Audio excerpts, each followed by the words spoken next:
Salut à tous, je suis Thomas et ceci est une analyse d'une scène de The Conjuring réalisée par James Wan et sortie en 2013. Le but de cette vidéo est de comprendre ce qui nous fait peur dans cette scène, quand et surtout comment la réalisation de James Wan, c'est-à-dire le travail de l'image, du son et du montage, amène ses effets.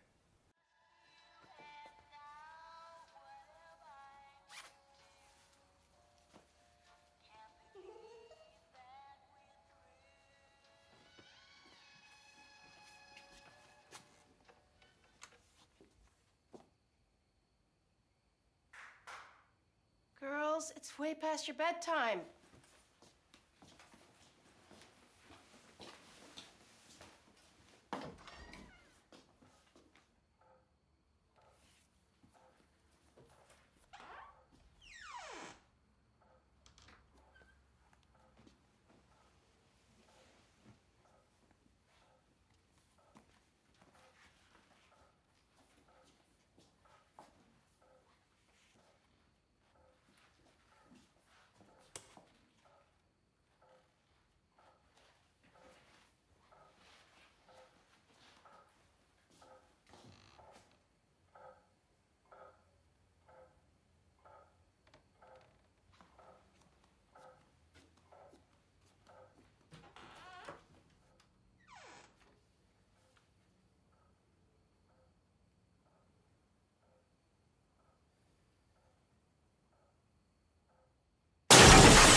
Notre scène commence avec notre personnage pliant du linge. Au centre du cadre, on peut voir son reflet, à droite on la voit de dos et à gauche on peut voir la porte entrouverte sur un couloir noir. La mise au point étant faite sur le fond de la chambre, nous sommes principalement concentrés sur le reflet et sur cette porte inquiétante. Alors que dans notre oreille droite on peut entendre la radio diffuser une musique rassurante, on entend à notre gauche un enfant rire.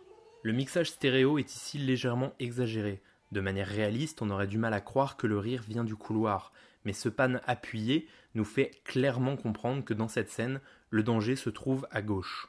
Sans couper, la caméra suit le mouvement de notre personnage alors qu'elle va couper la radio. Alors qu'on entend à nouveau du bruit venir de la gauche, notre personnage pense qu'il provient de ses filles.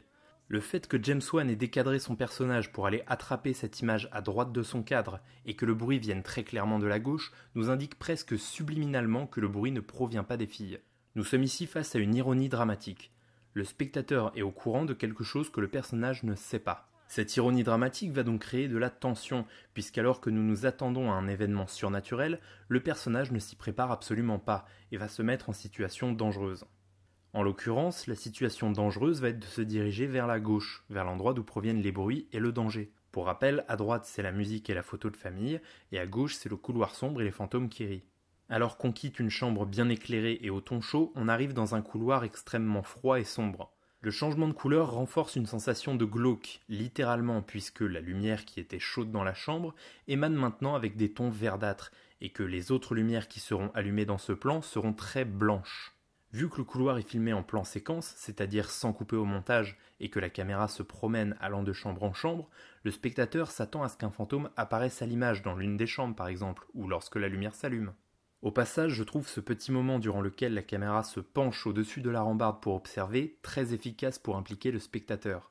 En effet, la caméra qui jusqu'à maintenant suivait le dos de notre personnage prend soudainement un point de vue subjectif, comme si elle devenait curieuse pendant un instant, invitant le spectateur à se pencher et à lui aussi être curieux de ce qui peut être en bas, ce qui renforce son intérêt et son implication. Quand on rentre dans la chambre, la caméra fait un mouvement panoramique rapide vers le lit, avant de revenir vers la porte de la chambre. Alors qu'on pourrait s'attendre à ce qu'il y ait quelqu'un derrière la mer, rien ne se passe. Si vous avez aussi eu l'appréhension de voir quelque chose arriver à ce moment, c'est parce que James Wan joue ici avec un des clichés du cinéma d'horreur, l'aller-retour. Et c'est pile dans cet instant de soulagement que le bruit se produit.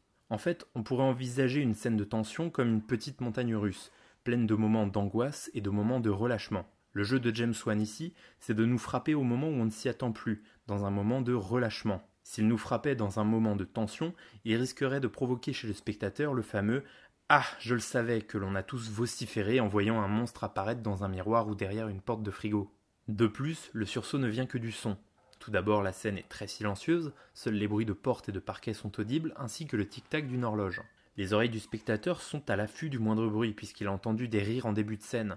Et le tic-tac régulier et prévisible vient renforcer la surprise quand quelque chose d'imprévisible se produit enfin. Mais plus que ça, la scène reste calme suite à ce fracas. Le plan ne coupe pas brutalement, au contraire, on va même suivre notre personnage jusqu'aux escaliers, où la caméra vient de nouveau se pencher au-dessus de la rambarde. Enfin, notre extrait se conclut avec un insert, comprenez par là un plan plus serré sur un objet, laissant place au silence absolument glaçant.